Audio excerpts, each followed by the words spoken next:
雞蛋俾人打開就係食物，自己打開就係生命。隻雞蛋自己俾人打開，咪俾人食咯，打開嚟煎啊嘛，大家都差唔多生命出嚟啦，咁自己破殼而出嘅時間咪生命咯。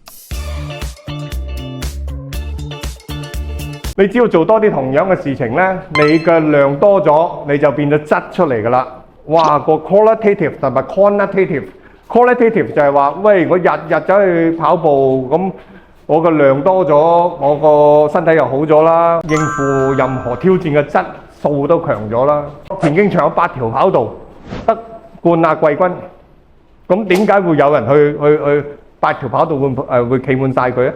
就係第8嗰個可能會去到第7，7嗰個可能會到第6，第6個可能第5。如果你驚輸咧，就永遠係輸噶啦。但係你由8可以去到第1嘅。咁點樣去變啊？你淨係問呢個問題，點解8條跑道得3個獎，係會有人要去參加繼續要跑呢？佢一定係要經過受訓先可以繼續做得到嘅。我唔知你個外在定內在動機係乜嘢啊？阿爸阿媽叫我讀 design 嘅，其實我哋好 layman 嘅，我哋喺行業之中咧，可能食物鏈最低嘅，但係我就唔服氣，我就將佢由零搞到個公司上市，明唔明白？咁有時人生咧就係一個3個字唔服氣嘅啫，呢個就係我嘅內在動機，內在動機嚟㗎，我冇人逼我咁做㗎，我要做一樣嘢，我喺個行業之中做得最好嘅，喺我呢個行業之中冇人咧或者少數人咧係博士級嘅，冇人咧係工程院士嚟嘅。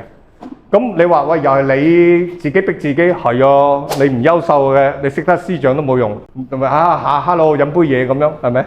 即係真係冇用㗎，因為你一定要有優秀。如果你唔夠優秀，你只係嚟認下叻嘅啫，打下卡，喂，我識得邊個嘅咁樣，冇用冇意思㗎。你個生活圈以為咧，你就係識得佢好有用啦，佢唔會幫到你，係你去令自己優秀。教主錦囊，記得點讚關注哦。